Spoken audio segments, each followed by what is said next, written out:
Élections en Afrique, le défi de la démocratie face à la fraude électorale. Pour plus d'informations sur ce sujet, retrouvez-nous après le générique. Mais avant de commencer, n'oubliez pas de vous abonner et d'activer la cloche de notification pour ne pas manquer nos prochaines vidéos. Bon visionnage.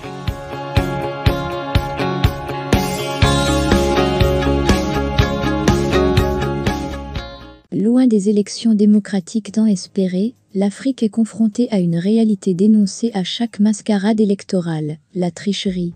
Les scores délirants de 99,99% sont peut-être derrière nous, mais la fraude persiste, alimentée notamment par les candidats des pouvoirs sortants.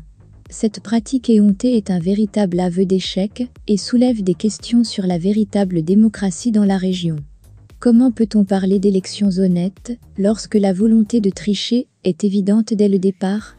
Cet article soulève l'enjeu crucial des élections propres et vraies pour les peuples africains en quête de liberté, appelant les forces démocratiques à s'organiser pour rétablir des rapports de force à leur avantage et empêcher le gangstérisme des urnes.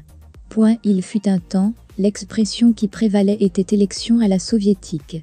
Mais de nos jours, la formule élection à l'africaine ou encore élection à la togolaise sont plus d'actualité que la référence aux élections à la soviétique.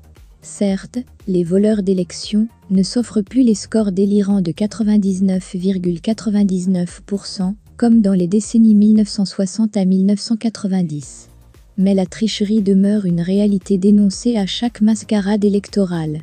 Et les accusés sont toujours les mêmes, les candidats des pouvoirs sortants. La volonté de tricher est un aveu d'échec.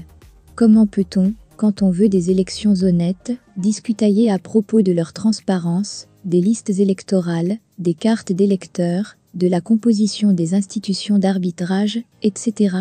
Cela n'a aucun sens. Toute la lutte des peuples africains et tout le sang versé n'a-t-il abouti qu'à l'organisation d'élections frauduleuses?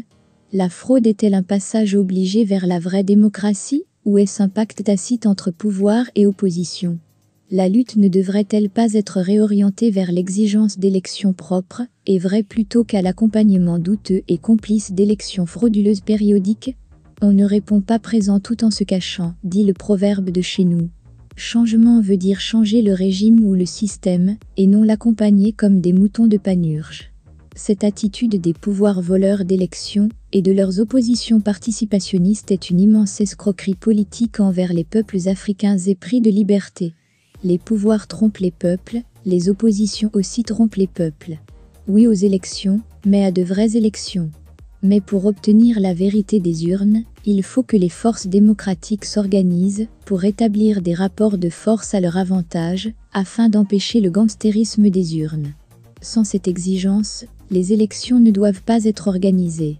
Il s'agit de coups d'État électoraux, ni plus, ni moins.